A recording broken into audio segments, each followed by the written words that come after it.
우리가 세상에서 살아갈 때에 앉거나 설 수 있는 것, 여러분 무엇 때문인지 아시죠? 바로 중력 때문입니다.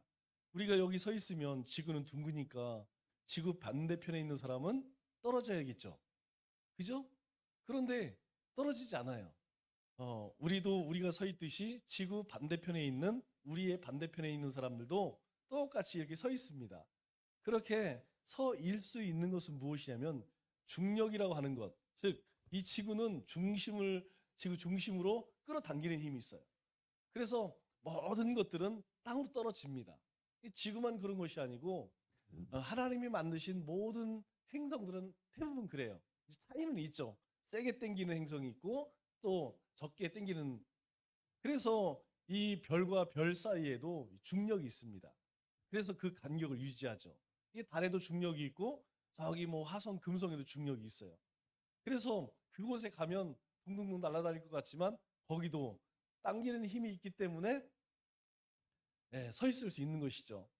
그런데 그게 중력이 중요한 이유는 그런 별과 별들이 항상 제 간격을 유지할 수 있기 때문이죠. 그런데 우리가 살아가면서 중력을 느끼는 사람 없습니다. 야, 나는 오늘도 중력 때문에 다리가 아파. 나는 중력 때문에 걷지를 못하겠어. 이런 사람들은 없죠. 그래서 중력이 없는 듯 그렇게 느끼고 살아갑니다. 그런데 우리가 뭐 어떤 일들을 하다가 어떤 물건을 놓쳐서 우리 발등에 떨어질 때가 있죠. 여러분 그때 어떻습니까? 발등에 떨어지면 정말 뼈가 부러지는 것 같은 그런 고통을 느끼죠. 엄청 아픕니다. 우리가 물건을 떨어뜨려서 이 발등이나 발가락이 떨어지면 그게 정말 이루 말할 수 없이 그렇게 아파요. 그게 왜 그러냐면 중력 때문이라는 것이죠. 그런데 이 중력을 우리는 잘 느끼지는 못합니다. 마찬가지로 우리가 중력을 느끼지 못하는 것처럼 성령 하나님께서도 늘 우리와 함께 하세요. 즉 하나님께서도 늘 우리와 함께 하는데 우리가 때로 물건이 떨어지거나 어떤 현상들을 보면서 저것이 중력의 작용이구나 이렇게 알듯이 우리 삶에서도 어느 때에 성령님께서 우리 가운데에 간섭하신다는 것을 깨달을 때가 있어요. 즉 성령님은 우리와 늘 함께하지만 우리의 삶에 어떤 문제들이 생기면 특별히 우리의 신앙과 관련된 일들이 우리 가운데에 생겨지면 그 성령님께서 우리 가운데에 작동을 역사를 하시죠. 여러분들도 오늘 분명 이 자리에 오실 때에 오늘이 수요일이구나. 오늘 수요영성 예배를 드려야 되구나. 여러분 그런 생각을 했죠. 그것은 무엇이냐면 우리 가운데에 바로 성령님께서 그렇게 역사하신 것이죠. 또 때때로 우리가 사람들과 대화 가운데에서 아니면 환경과 여건 가운데에서도 그렇게 성령님께서 우리에게 역사하시는 것을 우리는 깨달을 수 있습니다. 그런데 만일 이 지구를 연구하는 사람이라면 항상 머릿속에 뭐가 있겠어요? 중력의 작용에 대해서 늘 연구를 하겠죠. 머릿속에 항상 중력으로 인하여서 어떤 현상들이 일어나고 어떤 현상들이 일어나고. 그럼 대표적인 게 뭐죠? 우리 조수 간만의 차, 밀물과 썸물. 여러분 이게 저절로 일어나는 것이 아니고 이 바닷물도 똑같이 중력이 지구가 당기기 때문에 태평양이든 인도양이든 뭐 대서양이든 전부 동일하게. 그런데 어때요? 지구가 돌지 않습니까?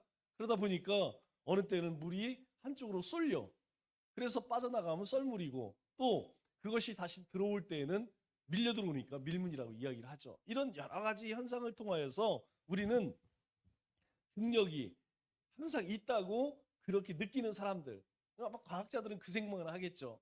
마찬가지로 우리와 함께하는 성령님이 계신데 그 성령님을 우리가 의식적으로 오늘 하나님은 나에게 뭐라고 말씀하실까, 어떻게 인도하실까 이렇게 생각을 하게 되면 우리는 늘 성령님과 함께 동행하는 삶을 살 수 있다는 것이죠. 중요한 것은 무엇이냐면 관심. 나의 관심이 어디에 있느냐. 이 중력을 연구하는 사람은 관심은 중력의 작용, 중력으로 인하여서 어떤 현상들이 일어나는가 이것만 머릿속에 골똘히 생각을 하겠죠. 마찬가지로 우리가 성령님을 생각한다고 하면 우리는 어떤 일들을 하든 간에 성령님께서 나에게 하시는 말씀을 들을 수 있다는 것입니다. 그런데 우리가 신앙생활을 할 때 이제 그런 일들이 있어요. 신앙생활을 내 힘으로 하는 사람이 있고 하나님의 힘으로 살아가는 사람이 있습니다. 내 힘으로 일하는 사람이 있고 하나님의 힘으로 일하는 사람들이 있어요.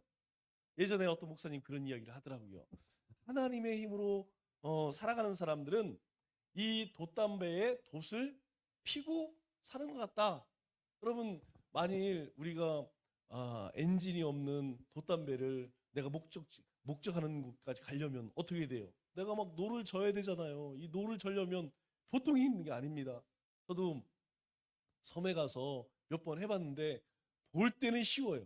이게 그냥 이렇게 저으면 갈 것 같지만 절대 그렇지 않습니다. 이 노가 흔들흔들흔들 굉장히 어렵습니다. 숙달되지 않으면 잘 가지 않아요. 그런데 돛을 딱 올리면 그럴 필요가 없어요. 바람의 힘으로 쌩 하고 갑니다.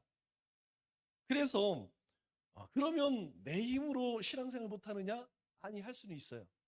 내 힘으로도 얼마든지 하나님의 일도 할 수 있습니다. 그런데 문제는 무엇이냐면 내가 하나님의 일을 할 때 내가 하니까 뭐 돈도 받고 그리고 어, 뭐 어떤 대가도 있을 것이고 그런데 내 힘으로 하게 되면 우리의 입술 가운데에서 아이고 죽겠다, 아이고 힘들다 이게 떠나지 않아요. 여러분들 한번 잘 생각해 보세요. 내가 신앙생활을 할 때에 아이고 힘들어 죽겠네, 대단해 죽겠네. 여러분 이런 마음이 들면 지금 나는 지금 내 힘으로 신앙생활을 하고 있구나, 내 힘으로 살아가고 있구나 이렇게 생각하시면 돼요. 그런데 이 하나님의 힘으로 하면 어떻습니까? 오히려 내가 시간을 내고 물질을 내고 내 달란트를 들여서 일을 해도 우리 입술 가운데에 기쁘다, 즐겁다, 행복하다 이런 마음이 들어요. 참 이상하죠. 이 신앙생활이라는 게 그렇습니다. 이 영적인 생활이라는 게 그래요. 내 힘으로 하려면 한없이 힘이 들고 감당하기 어렵습니다. 그런데 하나님이 주시는 힘으로 하면 아무리 힘든 문제들도 그렇게 힘이 들지 않아요. 오히려 어려운 가운데서 하나님의 역사하심을 통하여서 힘을 얻고 도전이 생기고 그래 한번 해보자 막 이런 마음이 들어요. 그러면 나는 내 힘으로 지금 살아가고 있는가 아니면 하나님의 힘으로 살아가고 있는가 우리가 한번 살펴볼 필요가 있겠죠. 우리 에베소서는 6장까지 있죠. 그런데 1장부터 3장까지는 우리가 어떻게 예수 안에 살게 되었는가 이거에 대해서 말씀하고 있어요. 사실 이 사도 바울의 서신서가 대부분 그렇습니다. 전반부에는 어떻게 해서 우리가 하나님의 백성이 되었는가 교리적인 이야기를 해요. 뭐 다른 교회에 보낸 서신서를 보아도 대표적인 게 갈라디아서나 로마서 같은 그런 서신서죠. 앞부분은 전부 교리에 관한 부분이에요. 예수님이 이 땅에 오셔서 어떤 일들을 하셨고 그것으로 인하여서 우리가 어떤 신분이 되었는가에 대해서 말씀합니다. 그런데 후반부에서는 어떤 이야기를 하냐면 그렇다면 우리가 그리스도 안에서 어떠한 삶을 살아야 하느냐 예수님으로 인하여서 하나님의 백성이 되었다면 나는 어떻게 살아가야 할 것인가 이거에 대해서 우리에게 말씀을 하고 있죠. 그래서 에베소 4장에서는 교회적으로 하나님이 세우신 교회는 무엇을 해야 하느냐 이거에 대해 말씀하죠. 그리고 우리가 지난주까지 나눴던 5장에서는 우리가 도덕적으로 어떤 삶을 살아야 되느냐 우리가 예수 그리스도로 인하여서 하나님의 자녀가 되었으니까 우리는 이 땅에서 세상 사람들과 비교하여서 어떠한 모습으로 살아야 되느냐 그거에 대해 말씀하고 6장에서는 우리는 그러면 세상 속에서 사회적으로 어떠한 모습을 가지고 또 우리가 십자가 하나님의 군병이라면 군사적으로 어떻게 살아야 되느냐 이거에 대해서 말씀을 하죠. 그 가운데에서 우리가 이 사회적으로 하나님의 거룩한 백성이라면 어떻게 살아야 되느냐 여러분 사실 우리가 사회적 하면 뭐 굉장히 범위가 넓은 것 같지만 사실은 간단해요. 첫 번째 가장 중요한 사회가 어딥니까? 가정이잖아요. 그래서 예수님께 사도 바울이 첫 번째 뭐라고 이야기하냐면 그 얘기예요. 21절에 5장 21절에 그리스도를 경외함으로 피차 복종하라. 피차 복종하라는 것이 무슨 의미라고 그랬어요? 1차적으로는 너희가 서로 섬겨줘라. 서로 섬겨줘라. 그리고 서로의 필요를 채워줘라. 그러면 누구에게, 그래서 먼저 이야기하는 것이 부부관계를 이야기합니다. 바로 천국의 모욕이라고 하는 사회의 가장 기본적인 그런 구성원인 이 가정에서 부부의 관계에 어떻게 가져야 되느냐. 그래서 아내에게는 뭐라고 이야기합니까? 남편에게 복종하라. 그렇게 이야기하고, 남편들에게는 아내 사랑이를 그리스도께서 교회에게 하신 것처럼 그렇게 하라. 그러니까 아내들은 남편에게 복종을 하고, 남편들은 아내에게 너희가 전심을 다해서 목숨을 다해서 사랑해라. 그렇게 말씀을 하시죠. 그리고 나서 오늘 본문에 자녀들과 부모의 관계를 이야기합니다. 왜냐하면 이게 아주 중요하다는 것이죠. 부부 관계만큼 중요한 것이 무엇이냐? 이 자녀와 부모의 관계라는 것입니다. 그리고 나서 이야기하는 것이 무엇이냐면, 우리가 세상 삶의 터전에서의 관계가 있죠. 상하의 관계. 내가 누군가의 밑에도 있을 수 있고 내 밑에 누군가도 있을 수 있습니다. 그래서 종들은 어떻게 해야 되느냐, 그리고 상견들은 어떻게 해야 되느냐, 이것만 너희들이 하나님 예수님을 경외함으로 피차 복종하는 마음으로 하게 되면 가정이 평화롭고 사회가 평화로울 것이다. 이렇게 말씀해 주고 있는 것이죠. 그래서 오늘 본 말씀을 보면 먼저 뭘 이야기하냐면, 자녀들아 이렇게 이야기를 해요. 대상을 무엇이라고 하냐면, 자녀들, 그 자녀들에게 명령하는 것이 무엇이냐면 주 안에서 너희 부모님에게 순종하라. 이렇게 이야기합니다. 부모님께 순종하라. 왜 순종하라는 것입니까? 이것이 옳으니라. 이렇게 이야기해요. 즉 부모님을 공경하는 것은 하나님께서 옳은 일이다, 바른 일이다, 하나님이 원하시는 일이다. 그렇게 이야기해요. 여러분, 누구든지 내가 행복해지기를 원하지, 내가 누군가를 짐지는 것 좋아하는 사람이 있겠습니까? 없어요. 그런데 부모님께 순종하는 것은 하나님께서 원하시는 것이고 하나님께서 우리에게 명령하신 것이기 때문에 그것은 반드시 해야 한다. 이렇게 말씀을 해요. 그렇다면 우리가 어떻게 부모님을 공경해야 할 것인가? 두 가지를 얘기하죠. 첫째는 순종입니다. 순종은 어원이 무엇이냐면 잘 듣는다, 잘 따라간다, 이런 의미예요. 순종이란 말은 잘 듣고 잘 따라간다. 다시 이야기해서 부모님 말씀에 항상 따라갈 마음을 준비하는 것, 이것이 순종이라는 것이죠. 마찬가지로 우리가 예수님께 순종한다, 하나님 말씀에 순종한다, 이 말의 의미는 무엇이냐? 내가 주님의 말씀을 잘 듣고 그 말씀을 따라간다. 이것이 순종이라는 거예요. 우리가 주님께서 오늘 나에게 뭐라고 말씀하실까? 성경을 통하여서 말씀하시고 또 성령님을 통하여서 우리에게 말씀하시는 것을 잘 듣고, 그리고 들려지면 내가 이 말씀을 쫓아 살아야지. 그것이 순종이라는 것이죠. 그래서 이 순종에는 세 가지 깊은 뜻이 있습니다. 첫째는 무엇이냐면, 오늘 말씀을 보니까 주 안에서 이렇게 말씀하고 있어요. 여러분, 그러면 주 밖에도 있다는 이야기죠. 주 밖에가 누구예요? 세상 사람들이죠. 세상 사람들은 부모님을 어떻게 모시느냐? 물론 다 그렇지는 않지만 역시 세상에서 사람과 사랑의 관계처럼 생각한다는 것이죠. 부모님이 뭔가 남겨줄 유산이 많이 있으면 여러분 부모님 공경합니다. 그러나 아무것도 없으면요, 그 자녀들을 보면 잘 공경하지 않아요. 잘 순종하지 않습니다. 부모님들이 좀 많이 배우고 뭔가 이렇게 사회적 어떤 지위가 이렇게 있으면 자녀들이 부모님 말 잘 들어요. 그런데 부모님들이 잘 못 배우고 가진 것도, 그 자녀들을 보면 부모님 잘 섬깁니까? 그렇지 않다니까요. 그래서 먼저 이야기하는 것이 무엇이냐? 우리에게 먼저 이야기하는 것이 무엇이냐? 주 안에서, 우리는 주 안에 있는 자들이라는 것이죠. 너희는 주 밖에 있는 자가 아니라는 것이죠. 너희가 주님 안에 있기 때문에 너희는 부모님께 순종하는 것이 지극히 당연한 일이다.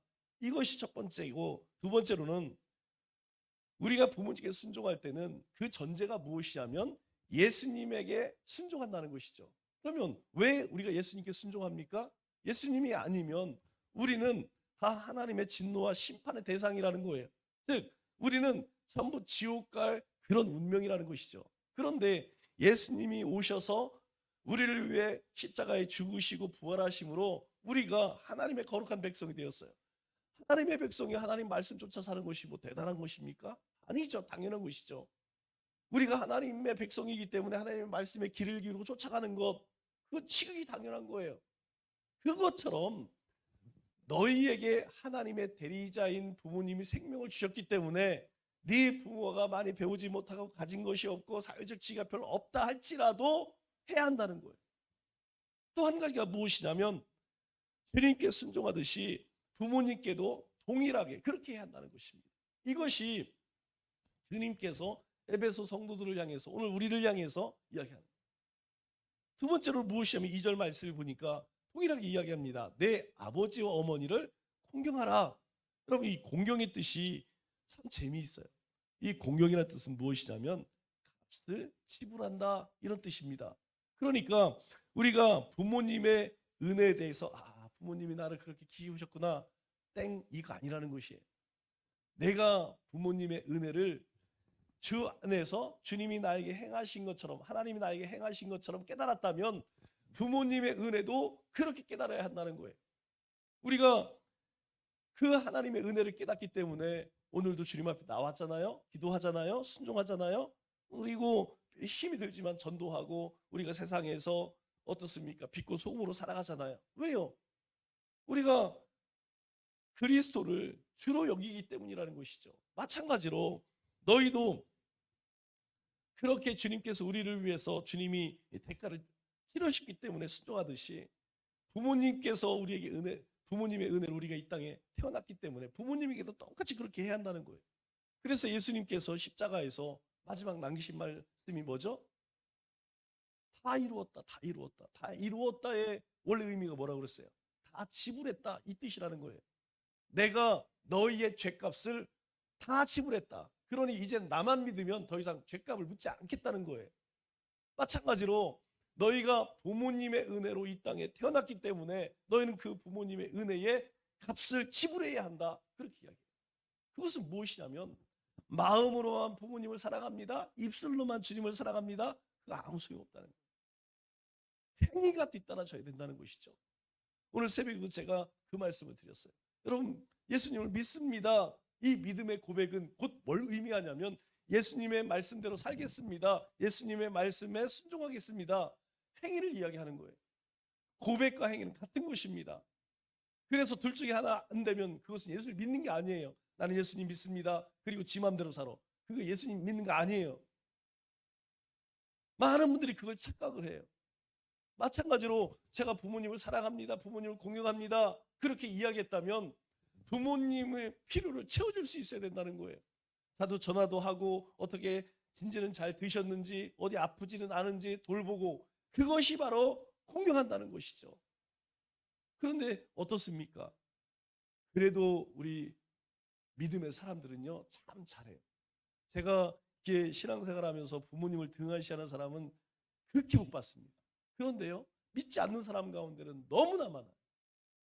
제가 여기 전도하다 보면 이단지가 어떤 곳인지 아시죠? 이 단지에 가보면 정말 안타까운 사람들 많은데 어르신들이요 자녀들이 1년에 한 번 오지를 않아요. 적어도 명절 추석하고 설날은 와야 되지 않겠어요? 안 옵니다. 돌보지를 않아요. 그래서 그분들의 삶을 보면 얼마나 이런 말할 수가 없어요. 가서 한번 이야기를 하면요 대부분은 예수 믿으세요 교회에서 왔습니다 그러면 사람들이 별 얘기를 안 하고 싶어 해. 그런데 이 어르신들은 한번 이야기를 끝나면 자기 아들 자랑, 딸 자랑 오지도 않는 그냥 2시간, 3시간씩 그렇게 이야기하고 얼마나 얘기하고 싶었으면. 그래서 부모님 공경하는 것은 반드시 그 값을 치르는 행위가 뒤따라야 한다는 것입니다. 우리가 살고 있는 세상 어떻습니까? 날마다 정말 하루가 다르게 변해요. 우리 예전에는 10년이면 강사도 변한다 이런 말 했죠? 지금은 10년 아닙니다. 3년이면 바뀐대요. 3년이면 강산이 바뀐대요. 그럼 실제로 그렇지 않습니까? 우리 3년 전에 여기 샵 아파트 있었나요? 잠도봉이었잖아요. 그래서 산책도 하고 그냥 사라져 버렸어요. 저 아파트가 생겨버렸어요. 뭐 그뿐입니까? 우리가 있는 이곳도 언제 어떻게 바뀔지 몰라요. 그런데 강산만 변하는 것이 아니고 우리의 인생도 변하고 생활도 변하고 습관도 변하고 풍수도 변하고 마인드도 변하고 여러분 안 변하는 게 있습니까? 다 변한다는 것이죠. 그런데 예나 지금이나 변하지 않는 게 있어요. 그게 무엇일까요? 그것은 태양은 반드시 동쪽에 떠서 서쪽으로 칩니다. 여러분 이거 변하지 않아요. 100년 전에도 1000년 전에도 몇천 년 전에도 태양은요 동쪽에서 떠서 서쪽으로 쳐요. 하나님이 그렇게 만드셨어요. 여러분 겨울이 지나면 봄이 옵니다.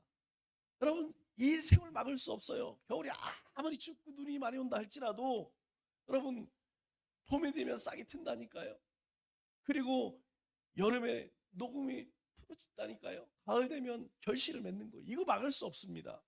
막을 수 없는 것이 무엇이냐면 자연 법칙이라는 것이죠. 자연 법칙은 예나 지금이나 결코 보면 변함이 없다는 것입니다. 그런데 하나님께서 자연 법칙만 그렇게 만드셨을까요? 아니라는 것이죠. 사람을 만드실 때도 하나님의 형상으로 만들었기 때문에 우리 가운데에 이 도덕 법칙도 우리 가운데 있다는 거예요. 물론 그 법칙은 시대에 따라서 조금씩 달라질 수 있어요. 제가 예전에 명절 때에 TV 광고를 이렇게 생각을 해보니까 예전에는 그런 광고 나왔어요. 명절이 되니까 고향으로 가는 막 그런, 그래서 부모님 찾아와서 같이 식구들이 모여서 막 그런 광고들, 그래서 해표 식용유 막 이런 거 나왔었어요. 하여튼 그때는 해표 식용유 사가면 제일 좋아했어요. 그러다가 어느 날 보일러 광고를 하는데 보일러 놔드렸어요 뭐 이런 광고 나오더라고요. 그게 뭐겠어요. 시골에 사신 부모님 고생 안 하게 명절 때 가갖고 그냥 얼굴만 비치지 말고 바꿔주자 그 얘기죠. 그런데 코로나가 이제 이렇게 창궐하고 나서는 이제 안 오는 게 효도야. 여러분 안 오는 대신 어떻게 해야 돼요? 계좌 이체를 해야겠죠. 그렇게 시대가요 조금씩 이 도덕 법칙도 바뀌긴 하지만 그 근본적인 의미는 사라질까요? 아니라는 것입니다. 도덕 법칙의 모습은 형태는 조금씩 달라지지만 그 바탕은 사라지지 않는다는 거예요. 이게 무슨 말이냐면 부모님 공경에 대한 것은 동서고금을 막론하고 부모에 대한 자녀의 효도하는 것은 지극히 당연한 일로 여겨졌다는 거예요. 우리나라뿐만 아니라 저 동남아를 가도 중동을 가도 저 러시아, 저 미 대륙 어디를 가든지 모든 민족 가운데에는 그런 부모님은 정말 내가 살아생전에 잘 섬겨있구나 이런 마음이 있다는 것이죠. 왜 그래요? 우리를 만드실 때 하나님이 그런 형상으로 만드셨기 때문이라는 것이죠. 그래서 잠언 30장 17절에 이런 말씀을 우리에게 하십니다. 아비를 조롱하며 어미 순종하기를 싫어하는 자의 눈은 골짜기에 까마귀에 쪼이고 독수리 새끼에게 먹히리라. 두려워하는 자는 저 하늘에 있는 까마귀와 독수리가 해를 당할 것이다. 그렇게 이야기하는 거예요. 이 부모님을 공경하는 것이 왜 중요하냐면 이 사회를 이루는 가장 도덕적인 도덕의 기초이기 때문이죠. 부모에 대한 도덕은 모든 도덕의 바탕이고 기초입니다. 그럼 부모 사랑하지 않는 사람이 친구 사랑하겠어요? 아니면 자기 아내를 사랑하겠어요? 그렇지 못하다는 것이죠. 그거 행하지 아니하면 우리 사회의 윤리는 그냥 무너질 수밖에 없다는 것입니다. 그래서 2절에 뭐라고 이야기해요? 이것이 약속이 있는 첫 계명이니 이렇게 이야기해요. 우리 10계명의 첫째는 하나님 섬기는 거죠. 너는 절대 하나님과의 다른 거 섬기면 안 돼. 여러분 이건 철칙입니다. 하나님 가장 싫어하는 것이 우상숭배예요. 또 하나가 무엇이냐면 부모님 공경하지 않는 것, 부모님을 우습게 여기는 것, 그것을 하나님은 또 가장 싫어한다는 거예요. 왜? 그것이 약속 있는 첫 계명, 우리를 향한, 세상을 향한 첫 계명이 살인, 가늠, 도둑질 이거 아니라는 거예요. 부모 공경하는 것이 약속 있는 첫 번째 계명이다. 우리에게 그렇게 말씀해요. 여러분 성경만 그렇게 이야기하는 것이 아닙니다. 이 동양에서 가장 높은 도덕이 뭐예요? 삼강오륜이라고 여러분 다 아시잖아요. 삼강오륜. 이전에는 이 삼강오륜을 이 동양 예의 가운데에서 첫 번째로 쳤어요. 그 삼강이 첫 번째가 뭡니까? 부의자강, 부의장행이 뭐예요? 아버지와 자식 사이에 지켜야 할 도리를 이야기합니다. 오륜의 첫 번째가 부자 유친, 부모와 자식 사이에는 사랑이 있어야 된다. 이거 얘기해요. 삼강 오륜의 첫 번째가 무엇이냐면 삼강도 부자, 부모와 자식 간, 그리고 오륜도 부모와 자식 간, 이것을 이야기하고 있는 것이죠. 다시 이야기해서 부모님이 어떻든 간에 자식이 부모님께 순종하고 자식이 부모님을 공경하는 것은 지극히 당연한 것이라는 것이죠. 여러분, 예수님 어땠을까요?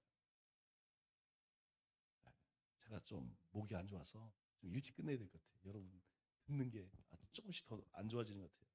몸이 안 좋아서 하루 종일 누워 있었는데, 예수님의 경우는 누가복음 2장 51절 말씀을 보면 이렇게 이야기해요. 예수님께서 함께 내려가사 나사렛에 이르러 순종하여 받으시더라. 여러분, 이 사건 전에 어떤 일이 있었냐면, 예수님께서 이제 어렸을 때 한 7, 8살쯤 됐죠? 그때 유월절 성전에 올라가십니다. 그때 혼자 못 가요. 그래서 동네 사람들과 함께 그렇게 갔죠. 부모님과 함께. 그런데 유월절을 잘 지내고 함께 돌아옵니다. 그런데 여러 사람들이 갔기 때문에 예수님이 무리 가운데 있는 줄 부모님들이 생각했어요. 사흘이 지났어요. 3일이 지났습니다. 그런데 보니까 동네 가보니까 애가 안 보이는 거야. 그래갖고 이 엄마 아버지 마리아 요셉이 이 예수님을 찾으러 막 다시 올라가요. 보니까 뭐 하고 있냐면 예루살렘 성전에서 사람들하고 말씀을 전하고 이야기를 나누고 있는 거예요. 그러니까 부모님들은 얼마나 걱정을 했겠습니까? 아무리 예수님이 뭐 그렇게 했다고 해도 걱정이 됐겠죠. 그런데 예수님의 입장에서는 어떻게 했어요? 부모님이 그 어, 나사렛까지 갔다가 또 다시 그거 보니까 예수님도 굉장히 마음이 안 좋았겠죠. 그래서 그 사건이 있은 다음에 요 말씀이 기록된 거예요. 예수님께서 함께 내려가서 누구와? 부모님과 함께 내려가서 나사렛 이르러서 순종하여 받으시니라. 이 얘기는 무엇이냐면 예수님도 부모님 말씀에 순종하는 삶을 살았음을 우리에게 말씀하는 것이죠. 또 하나 중요한 사건이 무엇이냐면 예수님의 기사와 이적의 첫 번째 사건이 무엇이냐면 가나 혼인잔치 사건이죠. 이 가나 혼인잔치에서 뭐 우리야 예전에는 잔치집에 뭐 있었어요? 막걸리 있었죠? 그것처럼 이 이스라엘 사람들의 문화는 포도주를, 그래서 좋은 포도주로 오는 손님들을 대접하는, 여러분 이것은 뭐 우리나라도 마찬가지죠. 손님들이 오면 잘 섬기는 것. 그런데 그게 뚝 떨어져 버렸네. 그래서 우리 요한복음 2장 3절 4절 보니까 이렇게 이야기해요. 포도주가 떨어진지라 큰일 났죠. 예수의 어머니가 예수에게 이르되 저들에게 포도주가 없다 하니, 왜냐하면 이 우리가 한 칸 건너면 여러분 다 알잖아요. 시골에 사신 분들은 동네 사람 물론이고 건너 동네 뭐 웬만한 동네는 다 알아요. 저도 제가 우리 동네가 이제 방충동 방충이 사는 누굽니다. 몰라. 그런데 아버지가 누구냐? 아버지 누굽니다. 그래요? 그 아들이었어? 그러더라고요. 옛날엔 다 그랬어요. 그러니까 이 마리아도 다 아는 사람들이었어요. 그런데 지금 흥겨워야 할 이 혼인 잔치집에 포도주가 떨어져 버리니까 예수님 마리아가 볼 때에 이거 큰일 났구나. 이게 잔치 이거 잘못하면 잔치 열어놓고 사람들에게 욕먹게 생겼구나. 방법이 없는데 한 가지 생각나는 것이 무엇이냐면 예수님이에요. 예수님에게는 그런 능력이 있는 것을 마리아는 알았잖아요. 그래서 부탁을 합니다. 그때 이제 아들아 그렇게 얘기했죠. 아들아 여기 떨어졌는데 어떻게 방법 찾아봐라. 좀 어떻게 좀 해결해 줘라. 이렇게 부탁을 했겠죠. 그때 예수님이 뭐라고 하냐면 여자여 나쁜 말이 아닙니까? 아닙니다. 여자여 나와 무슨 상관이 있나이까? 내 때가 아직 이르지 아니하였나이다. 어머니 제가요 아직 하나님의 아들인 것을 드러낼 때가 아닙니다. 아직 시기가 아니에요. 내가 얼마든지 할 수는 있지만 무슨 상관이 있겠습니까? 저와 무슨 상관이 있어요. 제가 아직 하나님의 아들로 보냄을 받은 아들로서 아직 때가 아니에요. 그러면 하지 않았을까요? 아니에요. 7절에 보니까 예수께서 그들에게 이르시되 항아리에 물을 채우라. 그리고 나서 포도주를 갖다 맹물을 퍼다 주니까 사람들이 막 감동을 하는 거예요. 왜 감동을 해요? 이전보다 모든 사람들은 처음에 좀 안 좋은 거 처음에 좋은 거 냈다가 사람들이 좀 알딸딸해지면 안 좋은 거 내는데 이 집은 처음에도 좋았지만 나중에 퍼온 이 포도주는 더 좋은 거예요. 막 사람들이 막 기뻐하고 막 칭찬을 하고 난리가 났어요. 무슨 얘기입니까? 때가 아니지만 어머니가 부탁을 하니까 여러분 예수님이 이 땅에 이거 만들러 오신 거 아니잖아요. 하나님이 일을 하시기 위해 오셨잖아요. 때가 안 됐음에도 불구하고 어머니가 부탁하니까 어머니 말씀에 순종해서 행했다는 것이죠.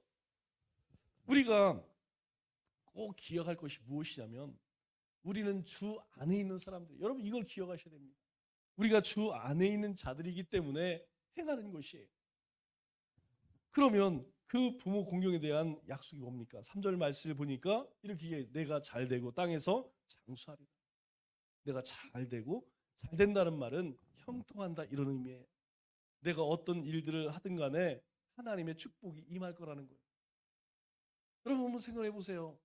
우리가 살아가면서 하는 일마다 막힘이 없이 잘 이루어지면 여러분 얼마나 기쁨을 누립니까? 또 하나가 무엇이냐면 장수하리라. 하나님이 우리에게 주신 생명수완이 있어요. 그런데 다 누리나요? 어떤 사람은 교통사고, 어떤 사람은 병 때문에, 어떤 사람은 재수면 못 사는 사람 수두룩합니다. 요즘에는 새집 걸러, 새집 걸러 한 명씩 암 걸린다고 그러잖아요. 그런데 하나님 뭐라고 말씀하시면 장수하리라, 장수하리라, 땅에서 장수하리라. 내가 살아있는 날 동안 하나님께서 눈동자 같이 지키고 보호하고 인도하시는 걸 이야기하는 거예요. 우리가 어떤 것을 계획합니다. 하나님이 잘 되게 하신다는 거예요. 하나님이 기름 부으신다는 거예요. 하나님이 만져주신다는 거예요. 우리의 삶을 그렇게 하시고 우리의 자녀들을 그렇게 하시고 내가 계획하는 모든 일들에 하나님이 잘 되게 하신다는 거예요. 뿐만 아니라 하나님이 나와 함께 하셔서 지키고 인도하신다는 거예요. 이게 우리 생각에는 세상에서 성공하고 많이 소유해서 부자 되고 이것이 잘 되는 건 생각하지만 여러분 건강 잃어버리세요. 조금만 아파보세요. 그냥 다른 거 생각 안 납니다. 아유 이 병만 났으면 내가 살겠다. 여러분 그만 그 생각 든다니까요.